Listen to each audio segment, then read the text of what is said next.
Já para o final do ano, irmãos. E aí os projetos aí estão dando certo ou está meio travado, está meio agarrado o negócio?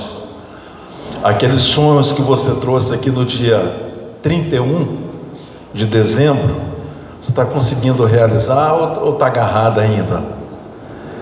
O ano ainda não terminou, então não desespere, mas se depende da sua iniciativa, não deixe de fazer a sua parte. O Senhor vai chamar o Lázaro na sua vida para fora, mas a pedra que vai remover é você. Todos nós temos um Lázaro a ser ressuscitado, mas a pedra quem vai tirar é você. Qual é o Lázaro aí na sua vida que precisa vir à luz e que está dependendo de você tirar a pedra? É o que a palavra nos ensina. Abra sua Bíblia comigo no Evangelho de Lucas, no capítulo 4. Nós vamos ler a partir do versículo 16.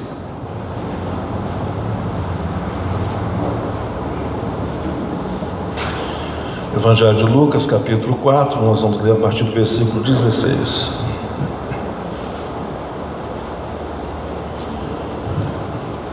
Assim nos diz a palavra do Senhor. Indo para Nazaré, onde fora criado, entrou num sábado na sinagoga, segundo o seu costume, e levantou-se para ler. Então lhe deram o livro do profeta Isaías, e abrindo o livro, achou o lugar onde estava escrito: O Espírito do Senhor está sobre mim, pelo que me ungiu para evangelizar os pobres. Enviou-me para proclamar libertação aos cativos e restauração da vista aos cegos, para pôr em liberdade os oprimidos e apregoar o ano aceitável do Senhor. Nós vamos ler juntos ali no Data Show, a partir do versículo 18. Vamos falar juntos? O Espírito do Senhor está sobre mim, pelo que me ungiu para evangelizar os pobres, enviou-me para proclamar libertação aos cativos e restauração da vista aos cegos, para pôr em liberdade os oprimidos e a apregoar o ano aceitável do Senhor. E se você crê de todo o coração, o ano aceitável do Senhor na sua vida é esse ano. Amém, irmãos? Quando a gente toma posse, o milagre acontece. Quando você diz assim, não é comigo, aí você perde a oportunidade. E eu creio que esse ano é o ano aceitável do Senhor na minha vida, e você toma posse, que poderá ser também nesse ano um ano aceitável do Senhor na sua vida. Os irmãos nunca devem esquecer que na pandemia nós passamos 2 anos aí de grande aflição, o mundo todo, não foi nem o nosso país, mas nós estamos aqui. Nós chegamos aqui, foi difícil para todo mundo. Eu acredito que todos aqui tiveram perdas, ou foi na família, ou foi na parentela, ou foi no meio dos amigos, ou foi na igreja onde você já frequentou. Todos nós aqui tivemos perdas, todos nós tivemos a impressão de que aquele momento não ia passar, mas passou. Então louvado seja Deus, que tem o controle da nossa vida nas mãos dele. Então não se desespere. E quando nós nos achegamos à presença de Jesus, como estamos aqui hoje, olha quanta coisa maravilhosa nós declaramos através das músicas que aqui exaltamos ao Senhor. E agora é a palavra do Senhor que está nos falando. E porque a palavra do Senhor hoje nos fala, eu quero motivar você a tomar posse daquilo que você precisa na sua vida hoje. Se a palavra de Deus é a verdade, então aproprie-se dessa verdade e diz: isso é para mim, essa verdade vai acontecer na minha vida. Se Deus operou assim na vida de fulano, beltrano, essa verdade vai acontecer na minha vida. A gente precisa tomar posse. Quando você lê nos provérbios, quando diz mulher virtuosa quem achará, a gente sempre acha que essa linguagem, essa figura de linguagem é o dedo de Deus apontando para a mulher, mas não é não. A mulher virtuosa é a igreja do Senhor. A mulher virtuosa, aquela que examina uma herdade e a adquire essa herdade, é a igreja do Senhor que vem aqui, olha, na palavra do Senhor, examina a palavra do Senhor, conhece as promessas do Senhor e adquire. Isso aqui me diz respeito, eu tomo posse. Então, como a mulher de Provérbios, a igreja do Senhor deverá examinar a sua palavra e apropriar-se das promessas que aqui estão escritas. Jesus estava vindo na sua peregrinação, chegando na cidade em que ele fora criado, Nazaré, um vilarejo.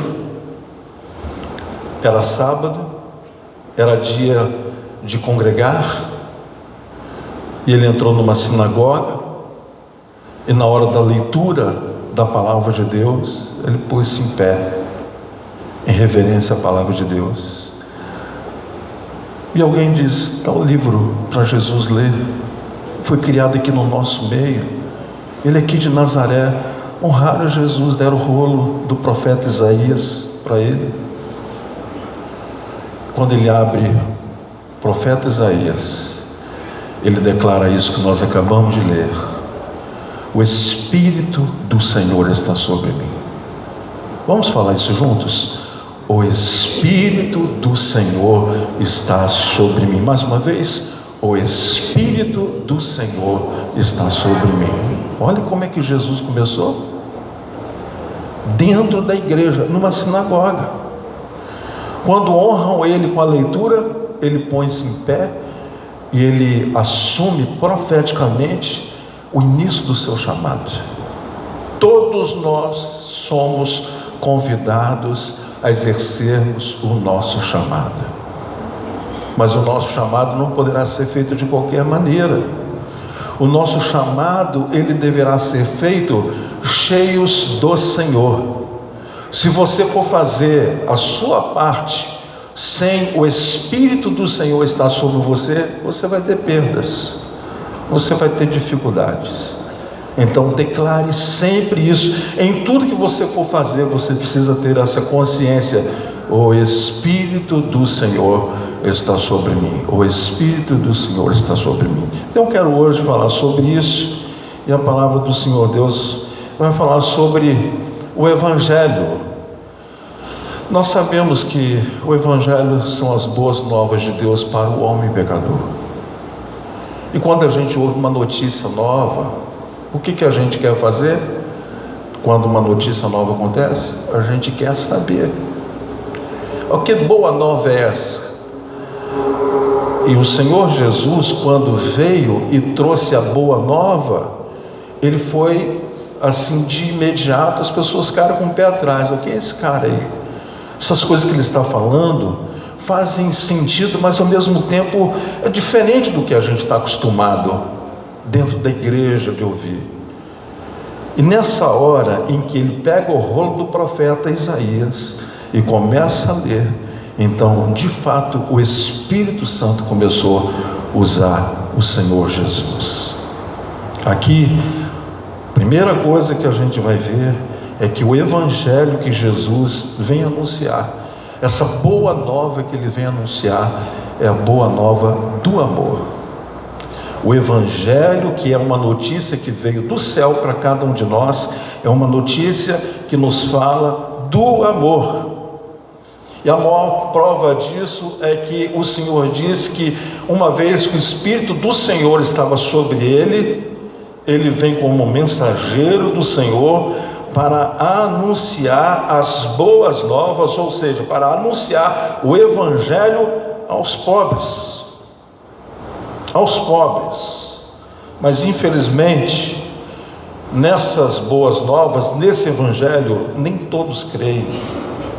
Infelizmente, aqueles que não creem é porque insistem em permanecer no seu estado de pobreza.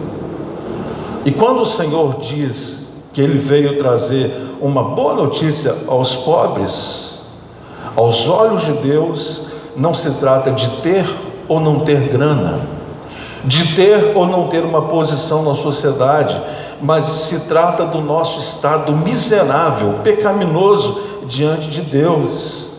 Então, uma vez que nós somos pecadores, o mensageiro do céu, o Filho de Deus, veio para dizer assim: eu tenho uma nova boa para vocês, eu tenho uma notícia boa para vocês, mas nem todos creem.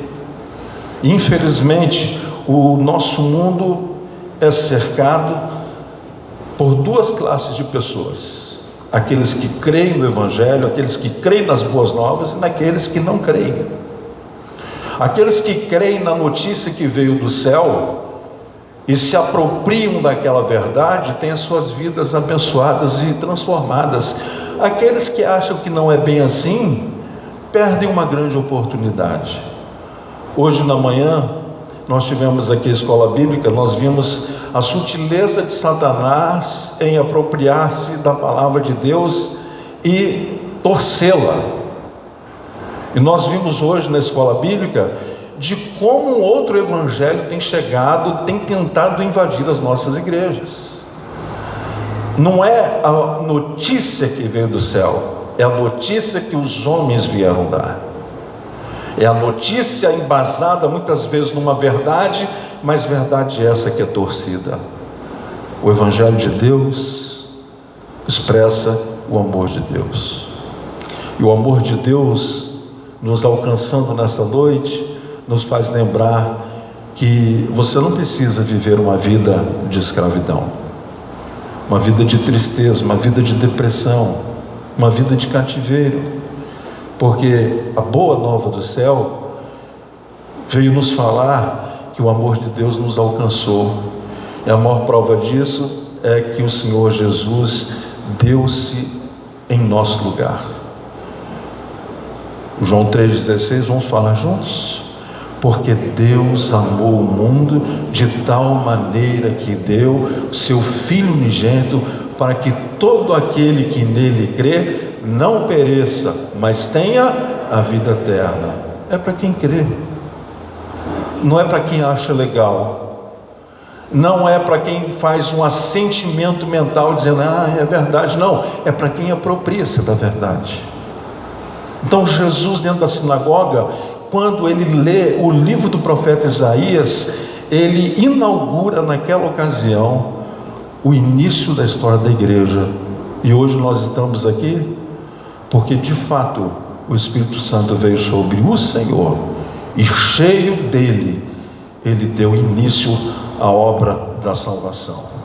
O que diz Romanos 3:23? Vamos falar juntos? Porque todos pecaram e destituídos estão da glória de Deus. Isso nos inclui? É lógico.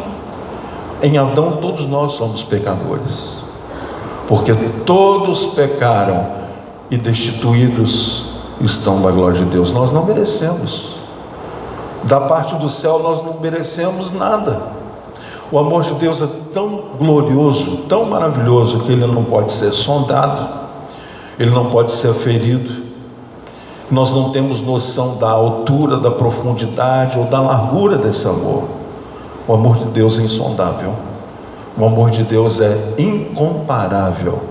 Então o Evangelho de Deus veio para nos alcançar numa notícia de amor. Deus ama você, Ele quer que você seja filho dele de fato, através do sangue de Jesus, para morar com Ele para todo sempre. Amém.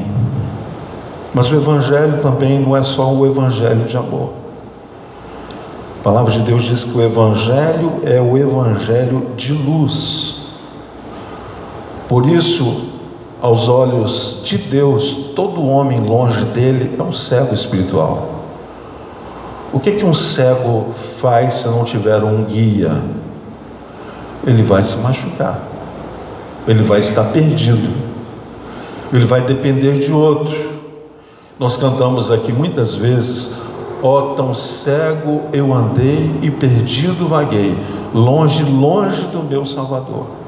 O homem pecador, longe de Deus, ele está cego, a sua vista não tem luz, ele carece de luz, a luz de Deus.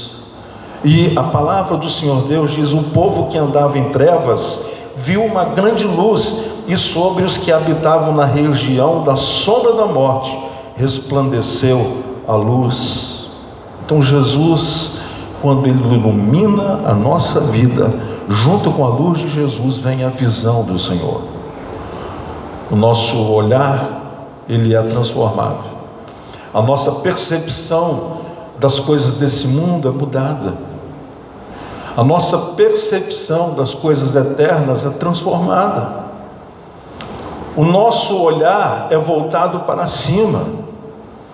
Nós entendemos, quando começamos a receber a luz do Evangelho, de que se olharmos só para as circunstâncias dessa vida, nós somos os mais miseráveis dos homens. Então, porque todos pecaram e destituídos estão da glória de Deus, e Isaías fala essa outra coisa maravilhosa: o povo que andava em trevas. Nós um dia andamos em trevas, até que na região da sombra da morte, em algum momento da nossa vida, a luz chegou. Jesus chegou. E quando Jesus chega, as trevas evadem. As trevas fogem, porque a luz que ilumina o ser humano, que vem do céu, estabelece ordem no caos. Então o Evangelho é o poder de Deus para todo que crê. O Evangelho vai falar do amor de Deus e vai falar sobre a luz de Deus. Mas não é só isso. A palavra do Senhor diz que o Evangelho também é o Evangelho da liberdade. Vamos lembrar o que significa o Evangelho? O Evangelho significa boas novas. Vamos falar de novo? O Evangelho significa boas novas. Então, a terceira parte da boa nova do Evangelho é que você não precisa mais ser um escravo. Você não precisa mais estar debaixo da opressão do maligno. O sangue de Jesus nos purifica de todo o pecado.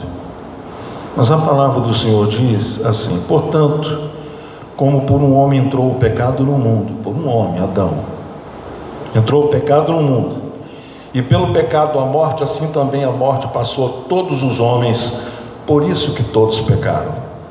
Porque até a lei estava o pecado no mundo, mas o pecado não é imputado se não houver a lei. No entanto, a morte reinou desde Adão até Moisés, até sobre aqueles que não tinham pecado, a semelhança da transgressão de Adão, o qual é a figura daquele que havia de vir. Mas não é assim o dom gratuito como a ofensa, porque se pela ofensa de um morreram muitos, por causa da ofensa de Adão, ele ofendeu a Deus com o seu erro, porque se pela ofensa de um morreram muitos, muito mais a graça de Deus e o dom pela graça, que é de um só homem, Jesus Cristo, abundou sobre muitos. A graça nos alcançou, porque pela graça sois salvos, mediante a fé. Isso não vem é dom de... Muito bem, os irmãos estão frequentando a escola bíblica, e você que não está frequentando, você está perdendo. Você acha que quando o seu caixão baixar, você vai levar tudo que você conquistou aqui? Você não vai levar nada. Mas a palavra de Deus, ela durará para sempre. Então o Evangelho é o Evangelho de liberdade. Ele está dizendo aqui que ele veio para apregoar liberdade aos cativos. O Evangelho está nos dizendo hoje, a boa notícia do céu é que você não precisa mais ficar na condição de um escravo, escravo dos vícios, escravo da imoralidade, escravo das prisões que Satanás tem colocado no ser humano. Foi por isso que João disse em uma das suas epístolas que para isso manifestou-se o Filho de Deus, para desfazer as obras de Satanás, as obras do diabo. E hoje o Filho de Deus não é só Jesus. Através dele, eu e você somos filhos de Deus. Mas escravos não podem libertar outros escravos, mas homens e mulheres livres podem libertar homens escravos. Então, se você ainda é um escravo do pecado, da imoralidade, dos vícios, o Senhor quer que você seja livre, para que você seja um instrumento nas mãos dele, para levar essa boa nova. Veio libertar os cativos. Então volta aqui no texto que nós demos início lá no Evangelho de Lucas. O Espírito do Senhor está sobre mim, pelo que me ungiu. O que é ungir, pastor? Ungir é receber um poder diferente. Não é só quando alguém passa o óleo em você, não. Te faz uma unção simbólica, não. A unção é um poder que vem do céu. Jesus estava dizendo aqui que o Senhor, que estava sobre ele, o ungiu para evangelizar os pobres. Mais uma vez eu torno a dizer a você, não é o pobre financeiro, não é aquela pessoa que não tem bens, é o pobre espiritual. É triste quando nós vemos que pessoas dentro da casa do Senhor, que frequentam a casa do Senhor há anos, ainda insistem em manter-se na posição de um escravo, de um pobre espiritual. Enviou-me para proclamar libertação aos cativos e restauração da vista aos cegos, e para pôr em liberdade os oprimidos e apregoar o ano aceitável do Senhor. Duas classes de pessoas: escravos e livres. Em qual dessas classes você está inserido hoje? Quando você olha para dentro de si, existem cadeias ainda na sua vida que precisam ser quebradas?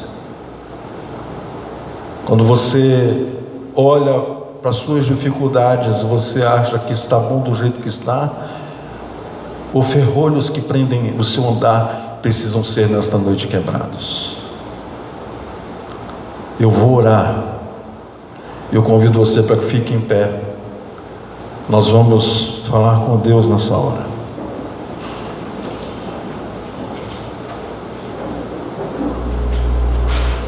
Os filhos confiam no Pai. Nós acabamos de cantar. Pedi, meu filho, me ajuda aqui, por favor. Eu quero que você recline sua cabeça, feche os teus olhos. Nós recebemos a Tua palavra, Senhor. Nós amamos o Senhor e nos apropriamos de cada promessa desse Evangelho que transforma, que liberta e que ilumina. Por isso, nessa hora, eu rogo ao Senhor que o Senhor olhe cada pessoa aqui neste santuário, sondando o coração de cada irmão, cada irmã, as suas dificuldades, que as prisões caiam por terra em nome de Jesus. Em nome de Jesus, Pai. Que os ferrolhos de ferro do inferno sejam abertos nessa hora, em nome de Jesus.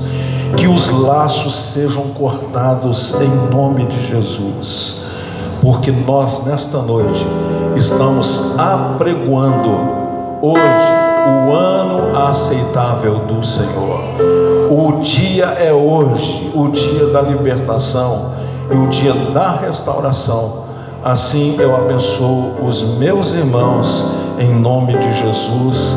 Amém e amém. Você que está em pé agora, nós vamos cantar. Por favor, a banda, vem para cá para a gente cantar mais uma vez o Senhor do Universo.